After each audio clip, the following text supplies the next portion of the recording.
Oke, anak-anak, setelah tadi kita belajar kaitannya dengan pengenalan AutoCAD, ya. Sekarang Pak Nanang akan menjelaskan bagaimana sih caranya manajemen file yang baik, ya, saat kita bekerja di AutoCAD.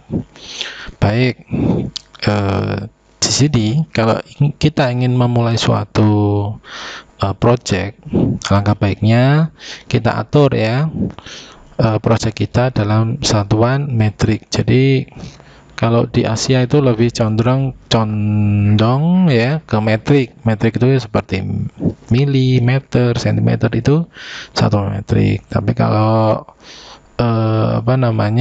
lebih ke Amerika itu biasanya ke inci ya. Nah, ini anak-anak caranya klik ini ya, klik ini ya, huruf A ini atau file, new.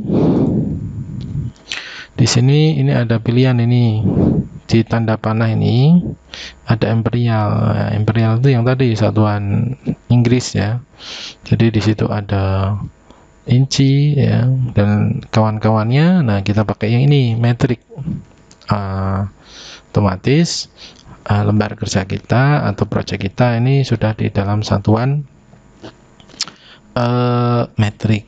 Nah, untuk mengetahuinya di sini nih, di ini file, drawing utility, di sini ada unit.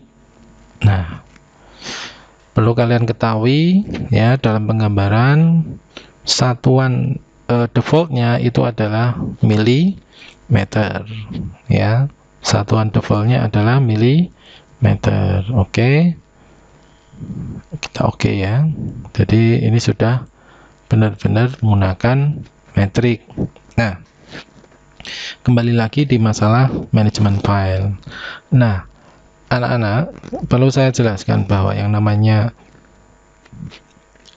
komputer itu kan mempunyai ruang-ruang. Seperti kalau kita mempunyai rumah itu kan ada teras, ada ruang tamu, ada kamar ya. Di dalam kamar itu ada lemari, di dalam lemari itu ada kotak penyimpanan. Nah, gambarnya seperti itu anak-anak. Kita ketika menyimpan sebuah file, kita juga pola pikirnya harus seperti itu. Nah, saya akan jelaskan ini ya, tampilan Windows Explorer ini ya anak-anak ya.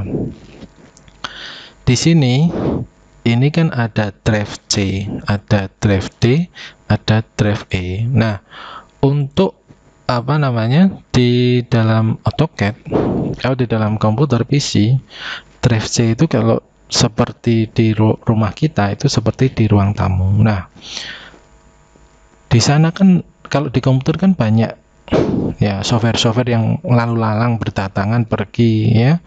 Kalau kita akses internet, kita pasti dia ngarahnya ke C. Jadi biasanya kalau komputer rusak itu biasanya yang rusak sistemnya. Jangan sampai kalian beranggapan bahwa ini rusak berarti beli lagi. Enggak, yang rusak itu operating sistemnya, bukan komputernya. Komputer itu selagi tidak ya terendam air atau kebanting ya, itu komputernya enggak apa-apa. Yang rusak paling OS-nya, Windows-nya. Nah, jadi ringan itu. Tapi kalau sudah kalian tidak bisa menjaga, jadi bercanda terus komputernya jatuh, nah itu berarti komputernya bisa rusak. Karena itu kan barang-barang elektronik ya, di dalamnya isinya elektronik. Makanya kalian harus hati-hati. Nah, di komputer C itu seperti ruang tamu. Jadi ruang tamu itu kan ada orang datang dan pergi ya. Tamunya kita kan bisa jadi orang jahat, orang baik. Nah, itu di situ. Nah, D, E ini kalau di rumah kita itu seperti kamar ya. Dan ini yang bisa masuk hanya kita yang punya komputer. Nah, logikanya kalau kita menyimpan uang di mana? Ya di kamar kan, di lemari. Nah, makanya kalau kita nyimpan ya di D. Nah, folder-folder ini adalah kayak lemari-lemari kita, berangkas-berangkas kita. Nah, kalau kita masuk ke dalamnya itu ada kotak lagi. Nah, jadi sudah dikelompokkan. Misalkan lemari buku, di dalam lemari buku itu kan pasti ada yang kayak map gitu ya. Nah, map itu kayak ini, map di dalam map baru ada kertasnya, atau di dalam map masih ada mapnya lagi. Nah, itu seperti itu. Nah, dalam menggambar itu kita upayakan, misalkan ini ada project, ini ada project. Nah, ini di dalamnya ini sudah sudah ada folder-folder lagi. Jadi filenya itu kita tersimpan tertata rapi, ya, seperti itu ya. Nah, bagaimana caranya ini saya praktekkan ya. Nah, pertama misal ini kita sudah membuat objek, ini objek sederhana aja ya, kotak seperti ini ya, nah ya. Nah, kotak ini akan kita simpan ya, kotak ini akan kita simpan. Caranya klik file, klik save. Nah, nanti akan menuju ya, standarnya di dokumen. Nah, kita pilih mana? Kita pilih yang di drive D atau E. Ini saya sarankan di D aja. Nah, di sini kita tambahkan nih folder. Ini kan kita baru menuju kamar. Nah, kita kan belum punya lemari kamarnya. Kita buat lemarinya atau folder dulu. Ini ya, kita rename ya. Kita rename, misalkan di sini kursus AutoCAD misalkan. Kursus AutoCAD. Kita masukkan ke lemarinya. Nah, di sini sudah di dalam lemari atau folder kursus AutoCAD, barulah di sini ditulis misalkan latihan 1. Latihan 1. Nah, seperti itu. Nah, di sini tipenya anak-anak untuk 2013 tipe AutoCAD-nya adalah 2010. Nah, save.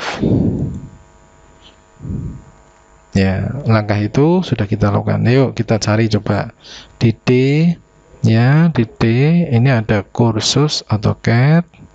Nah, filenya di sini loh, sebentar, sekarang kok sudah banyak filenya, padahal kan kita hanya nyimpen 1. Nah, coba nanti kita buktikan ya, nah ya. Di sini kalau kita save, Ctrl S, ya kita buka di sini. Nah, di sini ada temannya, Pak. Ya. Kalau di sini ini ekstensinya tipenya adalah DWG. DWG itu kepanjangannya drawing.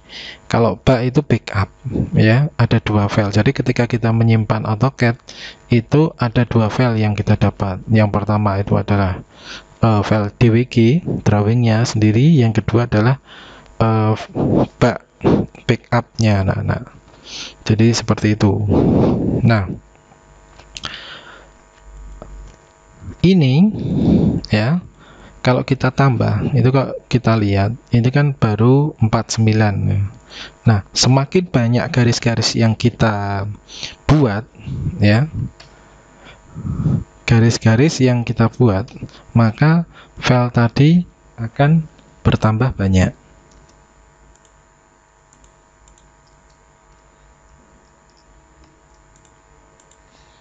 Ini kita coba save. Tadi 49 ya.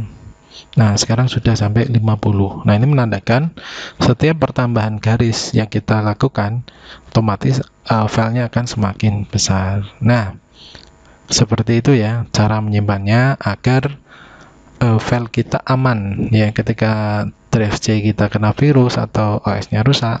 Jadi gambar file ini menjadi aman.